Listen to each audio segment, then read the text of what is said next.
I'm here with Tom Payne at Horror Hound 2017 in Cincinnati, and you've been busy all weekend.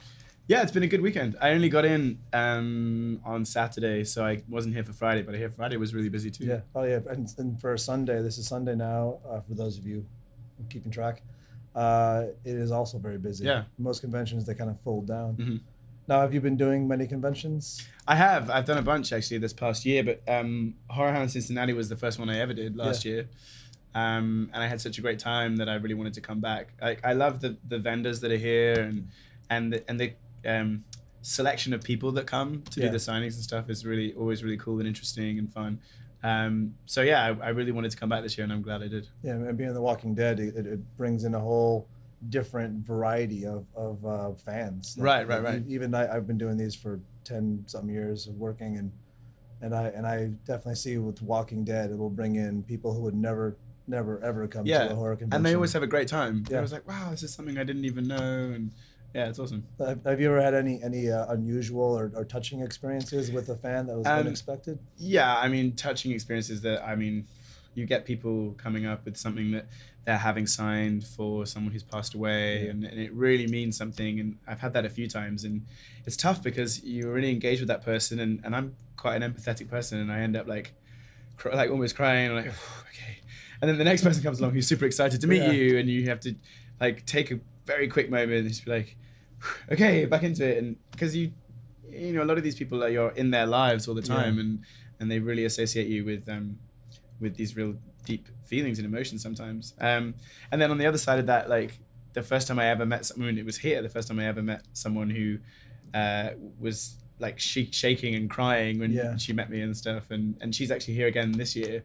It's just a really sweet girl called Cassidy. And it was so lovely to see her again. Yeah. But it's such an odd experience when it first happens to you, and like, wow, this person is like so excited and overjoyed to meet you. And was that when you kind of realized that you've gone from, because most people like we just do, you trade, and then one day you get this thing that brings you to the next like iconic level.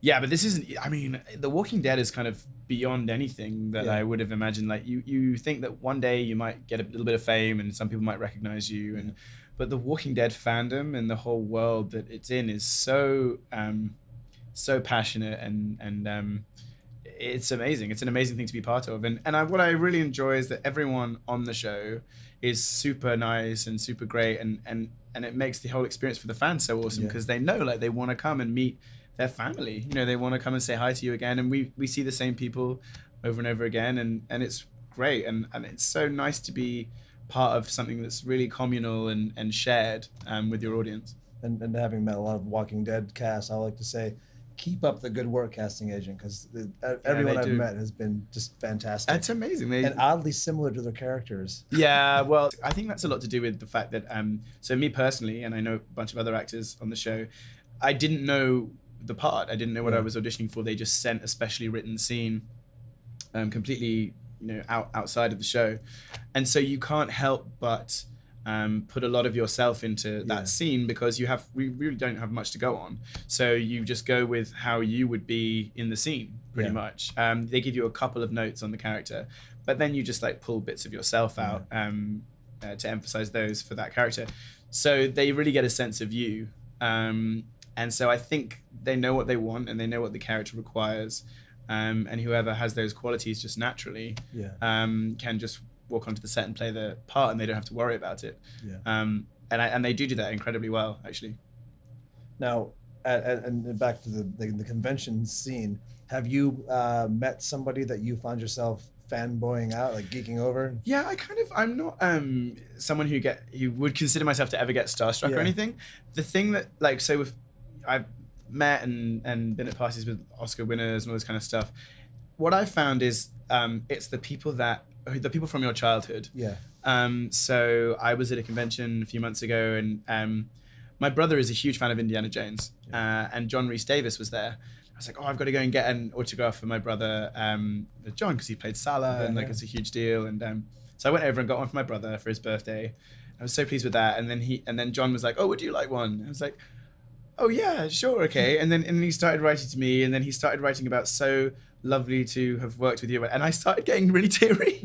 I was like, oh my God, what's happening? Because I used to watch the Indiana Jones movies over and over again when I was a kid, and just to have that person like step out of the past and be there in front of you and writing you a personal note is kind of amazing, actually. So I'm sure that there'll be other people as well who I'll be surprised by from my childhood. So that's what's so brilliant about these things. Like, people come and reminisce. You know, they come to these things and see people who meant so much to them. Like Curtis Armstrong is here for Revenge of the Nerds, and I was talking to him about it last night, and he said, we get these guys and girls who come up and say, wow, that movie meant so much to me. And he's been in everything too. So. And exactly. So it's just like this scatter shot of nostalgia for that guy. It's really cool. Now, if you could meet, some people choose living, some dead, some both. If you could meet anybody at one of these shows, or even if you in your career work with somebody, who would that be? Well, at one of these shows, like if we're talking like living or dead, it kind of fits into my character right now as well. So I'd love to have met Bruce Lee. That would be awesome. I'd love to have met Bruce Lee at some point. And then I guess just from a youthful point of view, just to see him stand in front of me, I'd love to meet Arnie. Like, I think that Arnold Schwarzenegger. Oh, okay. That would be cool. Be like, because when I was a kid, it was, Predator was one of my favorite movies, and then all these other pictures that he made in the 80s and 90s.